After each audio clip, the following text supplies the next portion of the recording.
जय हिंद, नमस्कार। तो आज हम एसएसटी यानी कि सामाजिक अध्ययन के मोस्ट इंपोर्टेंट टॉप 60 क्वेश्चंस लेकर आए हैं। और ये 7वीं क्लास है। इसके पहले हमने आपको 6 क्लास करा दी है। अगर आप लोगों ने उनको नहीं देखा तो उसकी हमने प्लेलिस्ट बना दी है, तो वहां से जाकर के उन सभी क्लासों को जरूर देख लीजिएगा। ठीक है, तो आइए देखते हैं। यहाँ पर जितने क्वेश्चन लिए हैं सारे क्वेश्चन इंपॉर्टेंट, और आप लोग इनको बहुत ही ध्यान से देखिएगा और क्वेश्चन को अच्छे से पढ़िएगा। ठीक है, तो देखते हैं पहला क्वेश्चन क्या है।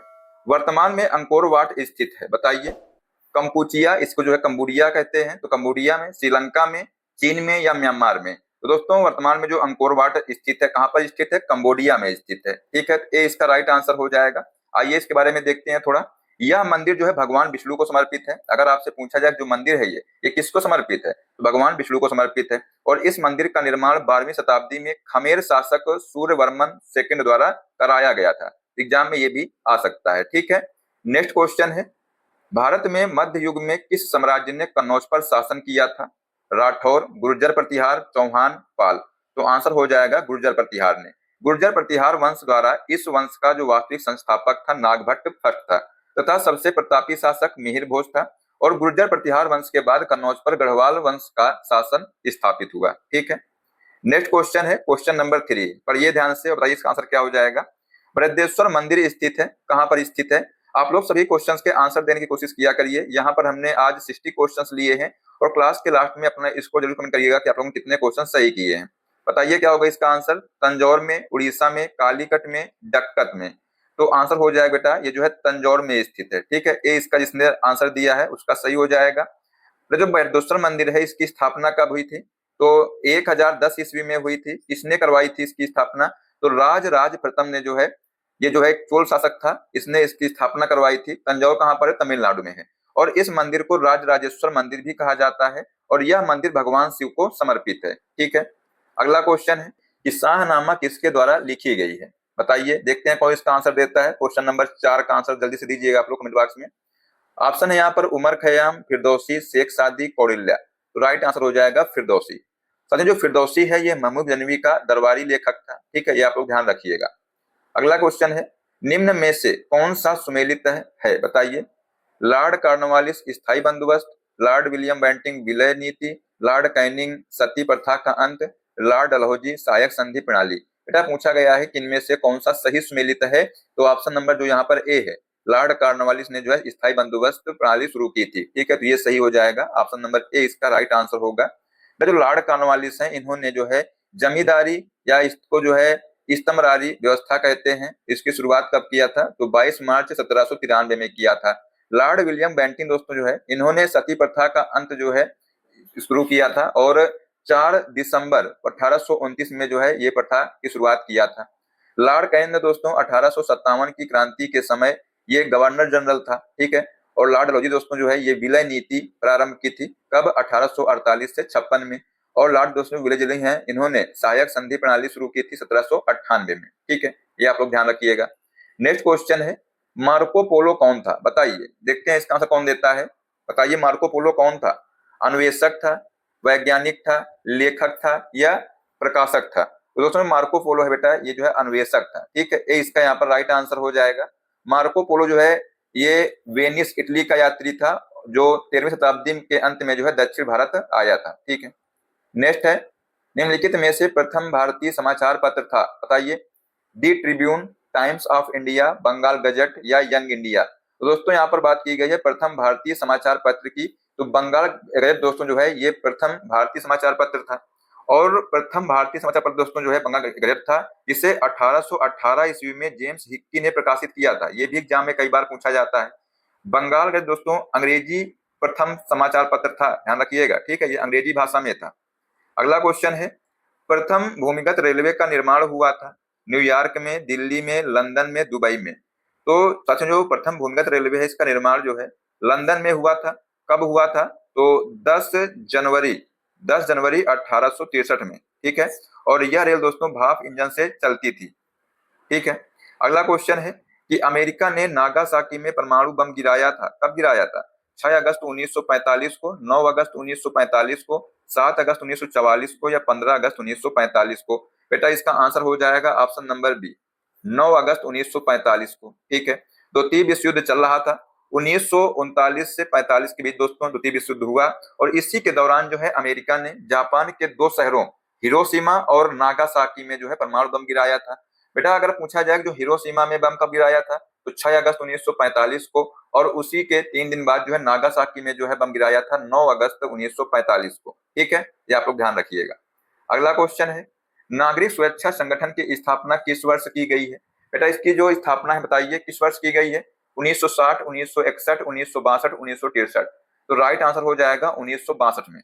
भारत में नागरिक सुरक्षा संगठन की जो स्थापना है बेटा, ये 17 नवंबर 1962 ईस्वी को भारत चीन युद्ध के बाद तत्कालीन जो प्रधानमंत्री थे, कौन थे? पंडित जवाहरलाल नेहरू थे, इनके द्वारा किया गया था। ठीक है, अगला क्वेश्चन है, बाल कल्याण से संबंधित अंतरराष्ट्रीय संस्था है कौन सी है? बताइए। ILO, WHO, यूनिसेफ या FAO? बेटा जो बाल कल्याण से संबंधित जो अंतरराष्ट्रीय संस्था है कौन सी है? यूनिसेफ है। ठीक है, सी इसका राइट आंसर होगा यहाँ पर। अगर आपसे पूछा जाए कि यूनिसेफ बेटा है, इसकी स्थापना कब हुई थी? तो 11 दिसंबर 1946 को इसकी स्थापना हुई थी, और इसका मुख्यालय अगर आपसे पूछ लिया जाए तो न्यूयॉर्क में दोस्तों इसका मुख्यालय है। ठीक है, USA में है ये, तो ये भी आप लोग ध्यान रखिएगा। नेक्स्ट है, कौन सा देश दक्षेस यानी दोस्तों जो सार्क है इसका सदस्य नहीं है? बताइए। देखते हैं कौन इसका आंसर देता है। क्वेश्चन नंबर 12 है ये। अफगानिस्तान, म्यांमार, मालदीव, भूटान। तो पूछा गया है कौन सा सदस्य इसका नहीं है? बेटा जो म्यांमार है ये इसका सदस्य नहीं है। ठीक है, बी इसका यहाँ पर राइट आंसर हो जाएगा। दक्षिण एशियाई क्षेत्रीय सहयोग संगठन दक्षेस दोस्तों, इसको सार्क कहते हैं। इसकी स्थापना जो है 1985 ईस्वी में हुई थी। बंगाल के जो राष्ट्रपति थे जिया उल रहमान, इनके प्रयासों से की गई थी, और स्थापना के समय सार्क में दोस्तों 7 सदस्य थे। ठीक है, लेकिन वर्तमान में जो है सदस्य देशों की संख्या है 8 हो गई है। जो कि कौन कौन से सदस्य देश हैं? भारत, बांग्लादेश, पाकिस्तान, भूटान, नेपाल, मालदीव, श्रीलंका और अफगानिस्तान है। ठीक है, ये बेटा 8 देश हैं, ये आप लोग ध्यान रखिएगा क्योंकि एग्जाम में क्वेश्चन ऐसे ही पूछे जाते हैं। अगला क्वेश्चन है कि निम्नलिखित में से कौन सी सबसे लंबी नदी है? बताइए। गोदावरी, महानदी, कृष्णा, कावेरी। बेटा बात की गई है लंबी नदी की, तो जो ऑप्शन में दिए हैं इनमें से दोस्तों जो गोदावरी है ये सबसे लंबी नदी है, और यहाँ पर जितनी नदियां दी हैं ये सभी नदियां जो है प्रायद्वीपीय नदियां हैं।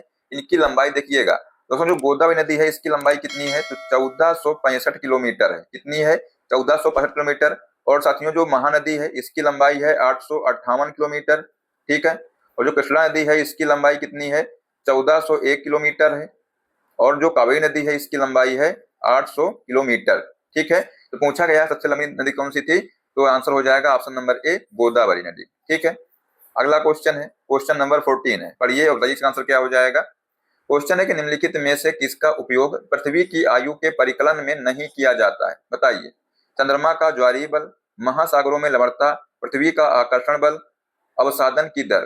बेटा यहाँ पर जो है पूछा गया है कि किसका प्रयोग नहीं किया जाता है, तो आंसर हो जाएगा पृथ्वी का आकर्षण बल। इसका उपयोग जो है इसमें नहीं किया जाता है। ठीक है, नेक्स्ट है, संयुक्त राज्य अमेरिका के दक्षिण कैलिफोर्निया में स्थित मृतक घाटी, इसको बेटा डेथ वैली कहते हैं, निम्नलिखित में से किसका उदाहरण है ये? अपनत घाटी का, पूर्ववर्ती घाटी का, रिफ्ट घाटी का या अवसादन दर का? बेटा ये जो है रिफ्ट घाटी का उदाहरण है। ठीक है, सी इसका यहाँ पर राइट आंसर होगा। नेक्स्ट है, मियान ज्वालामुखी पर्वत स्थित है, बताइए कहाँ पर स्थित है? संयुक्त राज्य अमेरिका में, हवाई द्वीप में, चिली में, फिलीपींस में? बेटा जो मियान ज्वालामुखी है ये फिलीपींस में स्थित है। ठीक है, इसमें आप लोग स्टार लगाइएगा, एग्जाम में क्वेश्चन आ सकता है ये, तो इसका आंसर हो जाएगा यहाँ पर ऑप्शन नंबर डी। अगला क्वेश्चन है, निम्नलिखित में से किन जिलों में भारत की सबसे बड़ी अभ्रक मेखला पाई जाती है? बालघाट और छिंदवाड़ा, उदयपुर, अजमेर और अलवर, हजारीबाग, गया और मुंगेर, सलेम और धर्मपुरी। बेटा पूछा गया है कि सबसे बड़ी जो अभ्रक मेखला है ये कहाँ पाई जाती है? तो हजारीबाग, गया और मुंगेर में पाई जाती है। बेटा जो अभ्रक है, अभ्रक उत्पादन में विश्व में जो है भारत को प्रथम स्थान प्राप्त है, और यहाँ से पूरे विश्व की लगभग 80% अभ्रक का जो है उत्पादन किया जाता है। ठीक है, अगला क्वेश्चन है, संयुक्त राज्य अमेरिका के बृहद मैदान में प्रवाहित होने वाली गर्म शुष्क एवं धूल भरी पवन को कहा जाता है? क्या कहा जाता है? Brick fielder, black roller, Scirocco या मिस्ट्राल? बेटा इसको जो है ब्लैक रोलर कहा जाता है। ठीक है, तो ऑप्शन नंबर यहाँ पर बी राइट हो जाएगा। फारस की खाड़ी में इसे सामाल कहा जाता है, ये भी आप लोग ध्यान रखिएगा। क्या कहते हैं फारस की खाड़ी में? सामाल कहा जाता है। ठीक है, नेक्स्ट है, निम्नलिखित में से कौन सा जोड़ा गलत है? बताइए, देखते हैं कौन इसका आंसर देता है। पढ़िए, ऑप्शन यहाँ पर दिए हुए हैं कि लंदन थेम्स नदी के किनारे है, पेरिस दोस्तों जो है डेन्यू नदी के किनारे है, न्यूयॉर्क मिसिसिपी नदी के किनारे है, दिल्ली जो है यमुना नदी के किनारे है। पूछा गया है कौन सा जोड़ा गलत है। तो बेटा यहाँ पर देखिए जो पेरिस है ये जो है सोन नदी के किनारे स्थित है, ठीक है, सोन या सीन इसको बोलते हैं, तो यहाँ पर स्थित है। और जो न्यूयॉर्क बेटा है ये जो है हडसन नदी के किनारे स्थित है, ठीक है, हडसन इसके किनारे स्थित है। तो यहाँ पर जो है आंसर हो जाएगा बी और सी, ठीक है, ये दोनों जो है यहाँ पर गलत है, ध्यान रखिएगा इसको, ठीक है, बी और सी दोनों इसके आंसर हो जाएंगे, दोनों गलत है। बाकी दोस्तों जो लंदन है ये थेम्स नदी किनारे स्थित है, और जो दिल्ली है ये जो है यमुना नदी किनारे स्थित है, ठीक है। अगला क्वेश्चन है वायु की गति सामान्यतः जिस यंत्र से मापते हैं उसे कहते हैं, क्या कहते हैं? स्पीडोमीटर, विंड वेन, बैरोमीटर या एनीमोमीटर? बेटा इसको जो है एनीमोमीटर कहते हैं, तो डी इसका यहाँ पर राइट आंसर हो जाएगा। दोस्तों जो बैरोमीटर से वायु दाब तथा स्पीडोमीटर से वाहनों की गति की माप की जाती है, और विंड वेन से हवा की दिशा मापी जाती है, ये आप लोग जरूर ध्यान रखिएगा, ठीक है, यहाँ से भी क्वेश्चन बन सकता है। अगला क्वेश्चन है क्वेश्चन नंबर 21, बताइए क्या होगा आंसर? कोयले का सर्वाधिक उपयोग होता है, बताइए, ऊर्जा उत्पादन में, लोहा एवं इस्पात संयंत्रों में, रेलवे में या वाष्पीय जहाजों में? तो इसका जो दोस्तों सर्वाधिक उपयोग है ये ऊर्जा उत्पादन में होता है, ठीक है, ये इसका यहाँ पर राइट आंसर हो जाएगा। अगला क्वेश्चन है बैलाडिला खदान जानी जाती है, सोना, अभ्रक, लौह अयस्क, हीरा, बताइए किसके लिए जानी जाती है? तो दोस्तों ये जो है लौह अयस्क के लिए जानी जाती है। अगर बात किया दोस्तों जो ये बैलाडिला जो खदान है ये कहाँ पर स्थित है? तो छत्तीसगढ़ के दंतेवाड़ा जिले में ये जो है स्थित है, ठीक है। अगला क्वेश्चन है संयुक्त राष्ट्र महासभा ने मानव अधिकारों की घोषणा कब की थी, बताइए? 10 दिसंबर 1949, 10 दिसंबर 1948, 10 दिसंबर 1947 या 10 दिसंबर 1946? तो आंसर हो जाएगा 10 दिसंबर 1948 को, ठीक है। अगला है किन राज्यों में 1959 में सर्वप्रथम पंचायती राज को लागू किया गया है? राजस्थान और आंध्र प्रदेश, राजस्थान और कर्नाटक, आंध्र प्रदेश और गुजरात, तमिलनाडु और राजस्थान? तो आंसर हो जाएगा ऑप्शन नंबर ए, राजस्थान और आंध्र प्रदेश। तो आइए देखते हैं भारत में पंचायती राज की स्थापना बलवंत राय मेहता समिति की सिफारिश पर 2 अक्टूबर 1959 को सर्वप्रथम नागौर राजस्थान में की गई थी, और 20 अक्टूबर 1959 को आंध्र प्रदेश में पंचायती राज व्यवस्था लागू की गई थी, ठीक है, ध्यान रखिएगा। 2 अक्टूबर को कहां पर की गई थी? राजस्थान के नागौर जिले में, और 20 अक्टूबर को जो है आंध्र प्रदेश में की गई थी। और दोस्तों जो अन्य राज्य हैं ये भी देखिएगा कौन कौन से अन्य राज्य हैं। असम, कर्नाटक और तमिलनाडु में दोस्तों 1960 में की गई थी, महाराष्ट्र में जो है 1962 में की गई थी, और जो गुजरात दोस्तों है यहाँ पर जो है 1963 में की गई थी, और जो पश्चिम बंगाल है यहाँ पर 1964 में पंचायती राज लागू किया गया था, ठीक है, तो ये आप लोग ध्यान रखिएगा। नेक्स्ट क्वेश्चन है कि 73वां भारतीय संविधान संशोधन संबंधित है, बताइए? केंद्र राज्य संबंध से, सर्वोच्च न्यायालय की शक्तियों से, निर्वाचन आयोग की शक्तियों से या पंचायती राज प्रणाली से? बेटा ये जो है पंचायती राज प्रणाली से संबंधित है। दोस्तों जो 73वां संविधान संशोधन हुआ था 1992-93, इसके अंतर्गत जो है संविधान में 11वीं अनुसूची जोड़ी गई थी, ठीक है, और इसमें जो है पंचायती राज संबंधित प्रावधानों को सम्मिलित किया गया, और इस संशोधन के द्वारा संविधान में भाग 9 जोड़ा गया। इसमें अनुच्छेद 243 का से 243 अड़ा है, और 11वीं अनुसूची में दोस्तों कुल 29 विषय का उल्लेख मिलता है, ठीक है, तो ये आप लोग जरूर देख लीजिएगा, यहाँ से क्वेश्चन आपके एग्जाम में देखने को मिल सकता है। अगला क्वेश्चन है क्वेश्चन नंबर 26 है, और ये आसान प्रश्न है, देखते हैं कौन इसका आंसर देता है। क्वेश्चन है कि अस्पृश्यता की समाप्ति का संबंध है किससे है? अनुच्छेद 16 से, अनुच्छेद 17 से, अनुच्छेद 18 से या अनुच्छेद 19 से? बेटा इसका जो संबंध है अनुच्छेद 17 से है, ठीक है, बी इसका राइट आंसर होगा। अगला है सूची 1 को सूची 2 के साथ सम्मिलित कर निम्न कूटों से सही उत्तर का चयन करें। यहाँ पर दोस्तों सूची 1 दिया हुआ है और एक तरफ जो है सूची 2 दिया है। यहाँ पर बताना है कि कौन सा जो है इस अनुच्छेद से संबंधित है। बेटा ऑप्शन नंबर ए में दिया है कि वित्त आयोग, जो वित्त आयोग है इसका संबंध बताइए किससे हो जाएगा? ये जो है अनुच्छेद 280 में जो है वित्त आयोग की बात की गई है। वित्तीय आपातकालीन स्थिति दोस्तों जो है ये अनुच्छेद 360 में है। राज्यसभा इसका दोस्तों वर्णन जो है किसमें है? अनुच्छेद 312 में है। और संवैधानिक संशोधन दोस्तों जो है ये अनुच्छेद 368 में है। तो इसका यहाँ पर आंसर हो जाएगा ऑप्शन नंबर डी, ए का चौथा, बी का पहला, सी का दूसरा और डी का तीसरा, ठीक है, इसका करेक्ट आंसर होगा। अगला क्वेश्चन है राष्ट्रीय ध्वज में लंबाई या चौड़ाई का उचित अनुपात क्या है? बताइए। 2:1, 3:2, 4:3, 5:4। देखते हैं कौन इसका आंसर देता है, जल्दी से दीजिए कमेंट बॉक्स में आंसर इसका। राष्ट्रीय ध्वज में दोस्तों की जो लंबाई और चौड़ाई की जो अनुपात है क्या है? 3:2 है, ठीक है, बी इसका राइट आंसर हो जाएगा। संविधान द्वारा दोस्तों जो है इसे 22 जुलाई 1947 को अपनाया गया था, ये भी आप लोग ध्यान रखिएगा, ठीक है। अगला क्वेश्चन है वर्तमान में नीति आयोग के उपाध्यक्ष कौन है? Manmohan Singh, doctor Ashok Kumar Lahiri, P Chidambaram, Sushma Swaraj. बेटा नीति आयोग की बात की गई है तो इसके उपाध्यक्ष कौन है? डॉक्टर अशोक कुमार लाहिड़ी हैं, ठीक है, वर्तमान में, ध्यान रखिएगा। और अगर आपसे पूछ लिया जाता है कि इसके अध्यक्ष कौन है, दोस्तों जो प्रधानमंत्री हैं, ठीक है, यही जो है इसके अध्यक्ष होते हैं, मतलब जो मोदी जी हैं ये इसके अध्यक्ष हैं, ठीक है। नेक्स्ट है, निम्नलिखित में से किस राज्य की सीमा बांग्लादेश से नहीं मिलती है? बताइए। मणिपुर, मेघालय, मिजोरम, त्रिपुरा। तो दोस्तों यहाँ पर जो मणिपुर है इसकी सीमा बांग्लादेश से नहीं मिलती है, तो मिलती किसकी है? बेटा जो बांग्लादेश है, ठीक है, बांग्लादेश से जो है भारत की 5 राज्यों की सीमाएं मिलती हैं, ठीक है, ध्यान रखिएगा। ये 5 राज्य कौन कौन से हैं? तो पश्चिम बंगाल, मेघालय, मिजोरम, त्रिपुरा और असम, ठीक है, ये जो राज्य है इनकी सीमा बांग्लादेश से मिलती है। अगला क्वेश्चन है कि भारत में कौन सा जंतु लुप्त हो गया है? बताइए, भारत में कौन सा जंतु है लुप्त हो गया है? तो यहाँ पर दोस्तों बाघ, शेर, चीता, तेंदुआ। तो यहाँ पर जो चीता है ये लुप्त हो गया है, ठीक है। नेक्स्ट, एकत्रित वर्षा जल वर्षा के 30 से 40 मिनट बाद पीने योग्य नहीं होता है, क्योंकि? बताइए क्यों नहीं पीने योग्य होता है? उसमें जीवाणु और धूल होती है, उसमें विषैले रसायन घुले होते हैं, उसमें खनिज नहीं होते हैं, अम्लीय होता है। बताइए बेटा ये जो है अम्लीय होता है, ठीक है, तो डी इसका राइट आंसर हो जाएगा। लेकिन अगर आपसे पूछा जाए कि जो वर्षा का जल है इसका पीएच मान कितना होता है, तो दोस्तों जो पीएच मान होता है ये 5.6 होता है, ठीक है, ये आप लोग ध्यान रखिएगा। अगला क्वेश्चन है, दिल्ली के किस सुल्तान ने ब्राह्मणों पर भी जजिया कर लगाया था? बताइए। क्वेश्चन नंबर 33 है, देखते हैं इसका आंसर कौन देता है, किसकी तैयारी अच्छी चल रही है। ऑप्शन है यहाँ पर मोहम्मद बिन तुगलक ने, अलाउद्दीन खिलजी ने, फिरोज शाह तुगलक ने या बलबन ने। तो दोस्तों ब्राह्मणों पर जो जजिया कर था ये फिरोज शाह तुगलक ने लगाया था, ठीक है, सी इसका राइट आंसर होगा। नेक्स्ट है, निम्नलिखित में से कौन सा युग में सुमेलित नहीं है? बताइए। देवी पाटन मंदिर तुलसीपुर में है, वृंदावन मंदिर मथुरा में है, जेके मंदिर दोस्तों लखनऊ में है, विश्वनाथ मंदिर वाराणसी में है। बेटा यहाँ पर जो जेके मंदिर है ये लखनऊ में नहीं है, कहाँ पर है? कानपुर में है, ठीक है, कानपुर में है। तो ऑप्शन नंबर जो सी है ये इसका राइट आंसर हो जाएगा, मतलब ये जो है सुमेलित नहीं है, ठीक है। कानपुर में दोस्तों जेके मंदिर निर्मित है, इसका स्थापना कब हुई थी? तो 1960 में जो है इसकी स्थापना हुई थी, किसके द्वारा? तो जेके टेस्ट द्वारा इसकी स्थापना कराई गई थी। नेक्स्ट है, सोना का लैटिन नाम क्या है? बताइए, एग्जाम क्वेश्चन पूछा गया था, बताइए दोस्तों क्या होगा इसका आंसर? अर्जेंटम, प्लम्बम, नोट्रियम या औरम। तो यहाँ पर साथियों जो सोना है इसका लैटिन नाम क्या है? औरम है, ठीक है, डी इसका राइट आंसर हो जाएगा। और जो आरम है इसका अर्थ क्या होता है? सूर्योदय का चमक होता है, ठीक है, ये आप लोग ध्यान रखिएगा। अगला क्वेश्चन है क्वेश्चन नंबर 36, शारदा अधिनियम के अंतर्गत लड़कियों एवं लड़कों के विवाह की न्यूनतम आयु क्रमशः कितनी निर्धारित की गई थी? बताइए। 14 वर्ष एवं 18 वर्ष, 15 वर्ष एवं 21 वर्ष, 16 वर्ष एवं 22 वर्ष, 12 वर्ष एवं 16 वर्ष। तो राइट आंसर हो जाएगा ऑप्शन नंबर ए, 14 वर्ष एवं 18 वर्ष।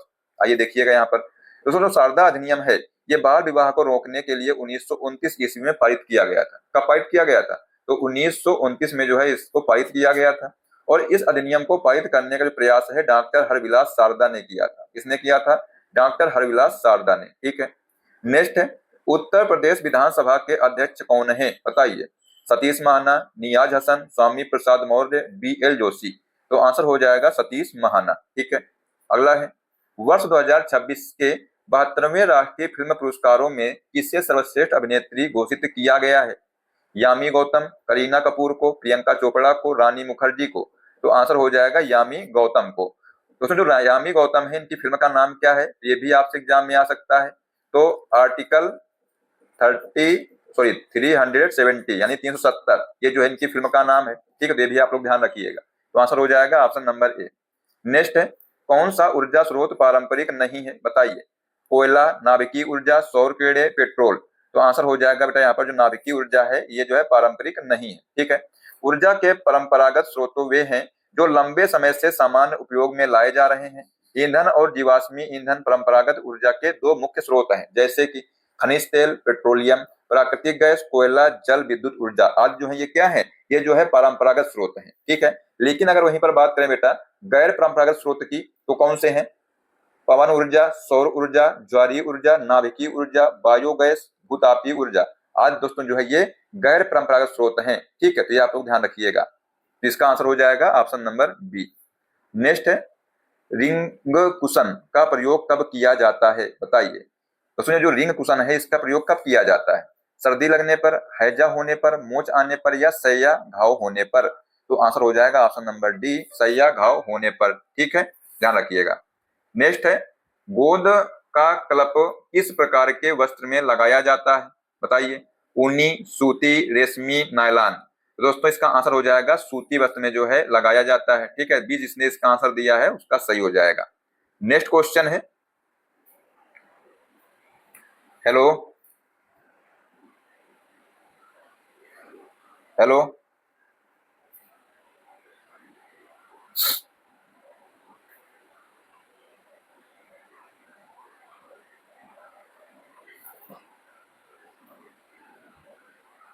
अगला क्वेश्चन है, टाइलिन नामक एंजाइम किसमें पाया जाता है? बताइए। जठर रस, अग्नाशय रस, लाल रस या पित्त रस। तो यहाँ पर जो टाइलिन नामक एंजाइम है बेटा, ये लाल रस में पाया जाता है। ठीक है, सी इसका राइट आंसर होगा। टाइलिन जो एंजाइम है इसका कार्य क्या होता है? तो भोजन में उपस्थित जो स्टार्च होता है इसको मल्टोज तथा डेक्सट्रीन यानी दोस्तों जटिल शर्करा में बदल देता है। अगर वहीं पर बात करें दोस्तों जठर रस की, तो ये जो है पेप्सिन, रेनिन एवं म्यूसिन नामक एंजाइम इसमें पाया जाता है। अगर वहीं पर बात करें अग्नाशय रस की, तो इसमें जो है ट्रिप्सिन, एमाइलेज और लाइपेज नामक एंजाइम पाया जाता है। और साथ में जो पित्त रस है इसमें कोई एंजाइम नहीं पाया जाता है। ठीक है, तो ये आप जरूर ध्यान रखिएगा, यहाँ से भी क्वेश्चन एग्जाम में आ सकता है। ठीक है, अगला क्वेश्चन है कि द्वितीयक रंग कौन है? बताइए। देखते हैं, बहुत आसान प्रश्न है ये। क्वेश्चन नंबर पृथ्वी का आंसर जल्दी से दीजिए कमेंट बॉक्स में, क्या होगा देखते हैं कौन इसका आंसर देता है। कौन सा द्वितीयक रंग? बताइए। ऑप्शन है यहाँ पर नारंगी, हरा बैंगनी, लाल हरा बैंगनी, नारंगी नीला हरा, नारंगी बैंगनी पीला। बेटा यहाँ पर जो द्वितीयक रंग है ये नारंगी बैंगनी पीला है। ठीक है, डी इसका यहाँ पर राइट आंसर हो जाएगा। वे रंग जिन्हें अन्य रंगों के मिश्रण से नहीं प्राप्त किया सकता उन्हें ही हम प्राथमिक रंग कहते हैं। ये कौन से प्राथमिक रंग हैं? ध्यान रखिएगा, लाल, हरा तथा नीला, ये जो बेटा है प्राथमिक रंग है। और इनके छोड़ करके जितने भी रंग हैं वो सब द्वितीयक रंग में आते हैं। जैसे कि नारंगी, बैंगनी तथा पीला, ये क्या है? द्वितीयक रंग है। ठीक है, और ये दोस्तों जो है प्राथमिक रंगों से बने होते हैं। ठीक है, अगला क्वेश्चन है, इनमें से एक वेद संगीतमय है? बताइए। यजुर्वेद, सामवेद, ऋग्वेद, अथर्ववेद। दोस्तों पूछा गया है कि कौन सा वेद जो है संगीतमय है? जो सामवेद बेटा है ये जो है संगीतमय है। ठीक है, नेक्स्ट है, जलोढ़ मिट्टी कहाँ मिलती है? बताइए। उत्तरी भारत, दक्षिण भारत, गंगा यमुना मैदान, पूर्वी भारत।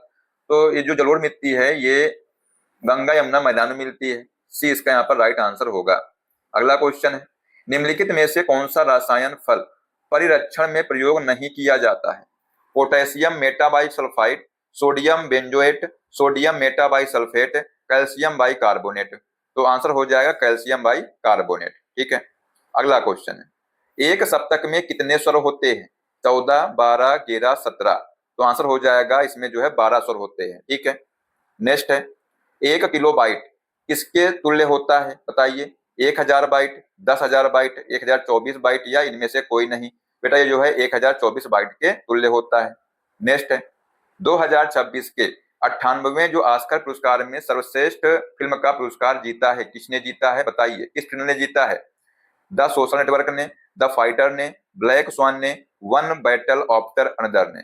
तो आंसर हो जाएगा वन बैटल आफ्टर अनदर ने जो है ये पुरस्कार जीता है। तो डी इसका यहाँ पर राइट आंसर होगा। ठीक है, इसमें आप लोग स्टार लगाइएगा, एग्जाम में क्वेश्चन ये आएगा। ये जो है पॉल थॉमसन एंडरसन द्वारा निर्देशित फिल्म है जिसका नाम है वन बैटल आफ्टर अनदर। ठीक है, इसने जो है ये जीता है। नेक्स्ट है, क्वेश्चन नंबर 50 है, पढ़िए और बताइए इसका आंसर क्या हो जाएगा। कृषि उत्पादन को बढ़ाने के लिए क्या उपयोगी नहीं है? कृषि का यांत्रिकीकरण, उर्वरक प्रयोग में बढ़ोतरी, सिंचाई क्षमता में विस्तार, जंगल काटना। बेटा यहाँ पर जो है क्या उपयोगी नहीं है? जंगल काटना। ठीक है, डी इसका यहाँ पर राइट आंसर होगा। नेक्स्ट है, निम्नलिखित में से किस सागर में लवणता सबसे अधिक है? लाल सागर, मृत सागर, भूमध्य सागर, कैस्पियन सागर। बताइए क्या होगा आंसर इसका। तो यहाँ पर दोस्तों जो ऑप्शन दिए हैं इनमें से जो मृत सागर है ये इसका आंसर हो जाएगा ऑप्शन नंबर बी। और साथ ही जो इसकी जो लवणता है कितने परसेंट है? तो 238% है। ठीक है, ध्यान रखिएगा। लेकिन दोस्तों अगर बात की जाए सबसे अधिक जो लवणता है ये जो है किसमें पाई जाती है? तो तुर्की की एक झील है जिसका नाम है वान झील। इसमें दोस्तों 330% जो है लवणता पाई जाती है, लेकिन ये ऑप्शन में नहीं था। ठीक है, इसलिए इसका आंसर हो जाएगा ऑप्शन नंबर बी। अगला क्वेश्चन है, आईपीएल किस खेल से संबंधित है? बताइए। Football, hockey, cricket, basketball. तो आंसर हो जाएगा क्रिकेट से जो है संबंधित है ये। अगर आपसे पूछ लिया जाए कि जो आईपीएल है इसकी शुरुआत कब हुई थी? तो 2008 में जो है इसकी शुरुआत हुई थी भारत में। ठीक है, नेक्स्ट है, भारत में एशियाई खेल सर्वप्रथम कहाँ आयोजित किए गए थे? बताइए। कलकत्ता, दिल्ली, चेन्नई, मुंबई। बेटा ये जो है दिल्ली में आयोजित किए गए थे, ठीक है। एशियाई खेल की शुरुआत जो है 1951 ईस्वी में हुई थी और प्रथम एशियाई खेल जो है दिल्ली में 4 से 11 मार्च 1951 को आयोजित किया गया था, ठीक है। नेक्स्ट क्वेश्चन है, क्वेश्चन नंबर 54 है। बताइए, आसान प्रश्न है बहुत ही, और इसको जो है आंसर सभी लोग देंगे। बताइए क्या होगा आंसर, कि भारत का राष्ट्रीय वृक्ष क्या है, ठीक है। बताइए, ऑप्शन है यहाँ पर बरगद, आम, केला, अशोक। इसमें देखना बहुत लोग गलत करेंगे क्वेश्चन का आंसर। बताइए क्या होगा। तो दोस्तों इसका आंसर हो जाएगा बरगद, ठीक है। ए इसका राइट आंसर हो जाएगा, लेकिन बहुत लोग जो है इसका आंसर लगाएंगे अशोक। तो दोस्तों जो अशोक जो है उत्तर प्रदेश का राष्ट्रीय वृक्ष है, ठीक है, ध्यान रखिएगा। अगला क्वेश्चन है कि किसके द्वारा वायुमंडल का प्रदूषण नहीं हो सकता है। Hydrogen, carbon monoxide, sulphur dioxide या कार्बन डाइऑक्साइड। तो आंसर हो जाएगा जो हाइड्रोजन दोस्तों है इसके द्वारा प्रदूषण नहीं होता है, ठीक है। और दोस्तों जो हाइड्रोजन है ये भविष्य का ईंधन है, ठीक है। अगला क्वेश्चन है, जलीय प्रदूषण में कौन सा कारक प्रमुख है। धुआं, औद्योगिक रसायन, अमोनिया या साबुन। तो आंसर हो जाएगा औद्योगिक रसायन जो है ये प्रमुख है। अगला है क्वेश्चन नंबर 58 है, पढ़िए ध्यान से क्या होगा इसका आंसर जल्दी से कमेंट बॉक्स में। क्वेश्चन है कि भारत में वायु प्रदूषण की नवीनतम घटना जो भयंकर विनाश का कारण हुई है। बताइए, MIC गैस दुर्घटना, हिरोशिमा बमबारी, ईरान में भूकंप, चिरनोबिल विध्वंस। तो आंसर हो जाएगा MIC गैस दुर्घटना। इसको दोस्तों क्या कहते हैं, मिथाइल आइसोसाइनाइड, ठीक है। ये जो दोस्तों गैस है ये जो दुर्घटना हुई थी कब हुई थी, 1984 में हुई थी, ठीक है। भोपाल में हुई थी, मध्य प्रदेश में, ठीक है। इसे जो है भोपाल गैस त्रासदी के नाम से भी जाना जाता है। तो इसका आंसर हो जाएगा ऑप्शन नंबर ए। नेक्स्ट है, गत वर्षों में उत्तर भारत में बाढ़ की घटनाएं बढ़ने लगी क्योंकि बांधों में सिल्टिंग दर बढ़ी है, नदियों में तटीय भागों में वन नष्ट हुए हैं, अधिकाधिक भूमि का कृषि में उपयोग हुआ है, वार्षिक वर्षा की मात्रा बढ़ी है। तो आंसर हो जाएगा यहाँ पर ऑप्शन नंबर बी, नदियों में तटीय भागों में वन नष्ट हुए हैं, ठीक है। नेक्स्ट है, बिहू नृत्य भारत के किस राज्य से है। बताइए, अंडमान तथा निकोबार, अरुणाचल प्रदेश, असम या छत्तीसगढ़। दोस्तों जो बिहू नृत्य है ये जो है असम राज्य से है, ठीक है। बिहू नृत्य के 3 रूप हैं, कौन कौन से 3 रूप हैं, बोहाग बिहू, माघ बिहू, काटी बिहू। और दोस्तों अगर बात किया जो पंडवानी है ये छत्तीसगढ़ का प्रसिद्ध लोक नृत्य है। जो मुखौटा है ये जो है अरुणाचल प्रदेश का लोक नृत्य है। तो ये भी आप लोग ध्यान रखिएगा, ठीक है। तो यहाँ पर हमने आपको 60 क्वेश्चन करा दिए हैं, तो आप लोग जो है सभी क्वेश्चन को बहुत ही अच्छे से तैयार कर लीजिएगा। अब आइए आपका एक टेस्ट लेते हैं। मेरा क्वेश्चन यहाँ पर दिया है कि स्वतंत्र भारत के अंतिम गवर्नर जनरल कौन थे। बताइए, माउंटबेटन, सी राजगोपालाचारी, सरदार पटेल या जवाहरलाल नेहरू। इसका आंसर जो है आप लोग कमेंट करिएगा। जो बच्चा इसका आंसर देगा इससे हमारे जगह इस बच्चे ने क्लास को लास्ट तक देखा है। और दोस्तों अपना जो है स्कोर जरूर बताइएगा कि आप लोगों ने कितने क्वेश्चन सही किए हैं 60 में से, ठीक है। और इस तरह क्लास देखने के लिए चैनल सब्सक्राइब कर लीजिएगा, जो बेल आइकन है उसको प्रेस करिए, जिससे सभी क्लास का अपडेट भी आपको मिलता रहेगा, ठीक है। तो मिलते हैं नेक्स्ट क्लास में। जय हिंद, जय भारत, वंदे मातरम।